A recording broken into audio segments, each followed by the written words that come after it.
Pernah kepikiran gak sih gimana caranya sebuah negara itu menghadapi tantangan-tantangan terbesarnya? Mulai dari pandemi, kemiskinan, semuanya itu kan ditangani lewat keputusan pemerintah yang kita sebut kebijakan publik.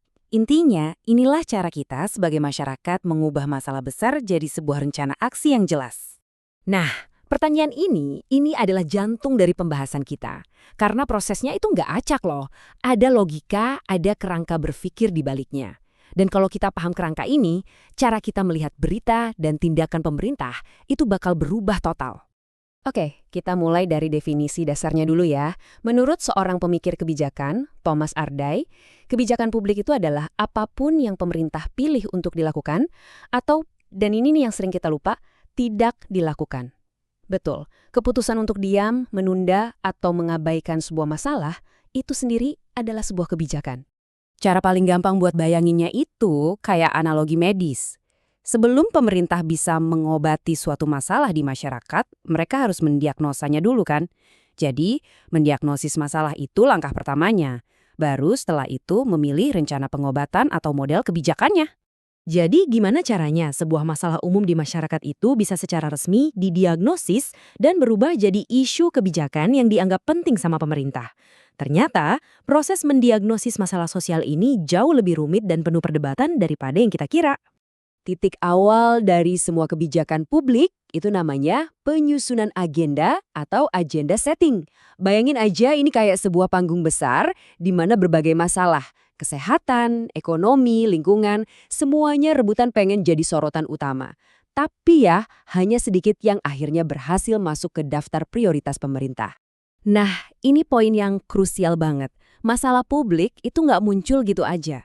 Menurut ahli kebijakan William Dunn, masalah itu justru diciptakan lewat perdebatan yang sengit. Apa sih penyebabnya? Siapa yang paling dirugikan? Solusinya apa? Jawaban dari pertanyaan-pertanyaan itulah yang akhirnya membentuk diagnosis sebuah masalah. Kenapa sih mendiagnosis masalah sosial itu susah banget? Ya karena masalahnya itu kayak benang kusut. Semuanya saling nyambung, definisinya bisa beda-beda tergantung siapa yang lihat, dan seringkali sesuatu jadi masalah ya karena kita sepakat menganggapnya masalah. Belum lagi masalahnya terus berubah seiring waktu. Oke, setelah masalah didiagnosis, pemerintah kan butuh perangkat untuk menanganinya. Nah, dalam dunia kebijakan, perangkat ini disebut model kebijakan. Ini semacam kerangka kerja yang memandu cara berpikir dan bertindak mereka. Dunia nyata kan super rumit ya, berantakan. Nah, untuk menghadapinya, kita butuh panduan. Anggap aja model kebijakan ini kayak peta.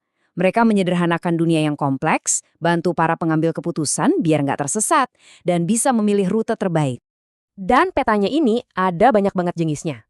Ada model rasional yang tujuannya cari solusi paling efisien, ada model inkremental yang lebih hati-hati, alon-alon asal kelakon. Ada juga model kelompok yang melihat kebijakan itu hasil tarik ulur antara, misalnya, serikat buruh lawan pengusaha. Atau ada model elit yang bilang kalau kebijakan itu ya pada akhirnya cuma cerminan maunya segelintir orang yang berkuasa. Setiap model ini tuh kayak kacamata yang berbeda untuk melihat dunia.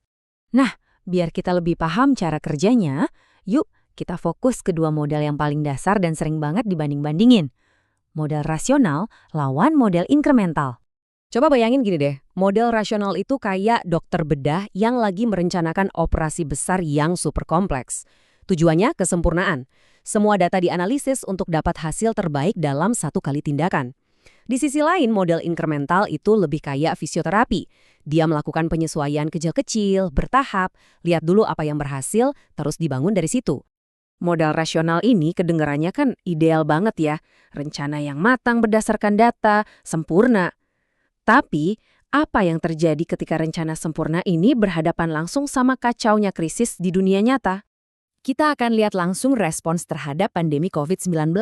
Ini contoh yang pas banget, di mana pemerintah harus gerak cepat buat ngatasin masalah kesehatan publik yang luar biasa besar. Kutipan ini tuh pas banget buat merangkum filosofi model rasional. Tujuannya apa? Jelas, dapatkan manfaat sosial atau keuntungan sebesar-besarnya bagi masyarakat. Dengan kata lain, kebijakan yang rasional itu dirancang untuk memberikan dampak positif paling maksimal dengan pengorbanan sekecil mungkin. Contoh konkret kita adalah penerapan kebijakan protokol kesehatan 3M di Kota Makassar. Isunya jelas banget, penyebaran virus yang cepat.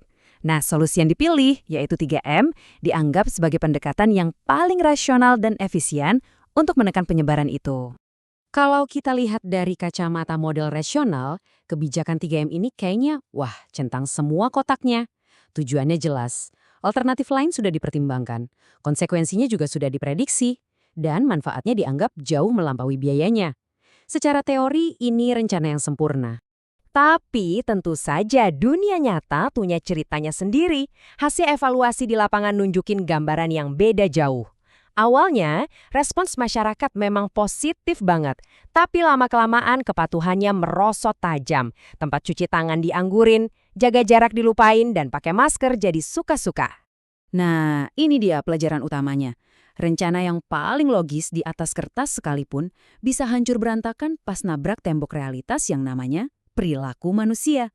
Ternyata faktor kepatuhan, rasa lelah, dan kebiasaan sosial itu jauh lebih kuat daripada rencana yang paling rasional sekalipun. Oke. Jadi, kenapa kita perlu repot-repot ngertiin semua ini? Soal isu, soal model, apa gunanya buat kita? Karena kerangka ini tuh kayak ngasih kita kacamata baru. Sebuah alat yang bikin kita bisa membongkar setiap tindakan pemerintah dan ngelihat mesin apa yang bekerja di baliknya. Jadi, nggak cuma lihat judul beritanya aja. Jadi, intinya apa yang bisa kita ambil? Pertama, kebijakan itu nggak ujuk-ujuk ada. Semuanya dimulai dari bagaimana sebuah masalah didefinisikan. Kedua, model yang dipilih pemerintah itu bakal nentuin semua arah solusinya. Ketiga, rencana paling hebat pun harus siap berhadapan sama realita manusia yang kadang nggak terduga. Dan yang paling penting, semua ini ngasih kita kekuatan untuk bertanya lebih cerdas soal kebijakan yang ngatur hidup kita. Jadi, saya mau ninggalin Anda dengan satu pertanyaan ini. Mulai sekarang, setiap kali Anda dengar ada kebijakan pemerintah yang baru, jangan cuma diterima gitu aja. Coba deh iseng-iseng bedah sendiri. Tanyakan, masalah apa sih yang sebenarnya lagi coba mereka selesaikan? Dan model atau peta apa yang mereka pakai buat ke sana? Percaya deh, jawaban dari pertanyaan-pertanyaan itu bahkan ngasih tahu Anda banyak hal.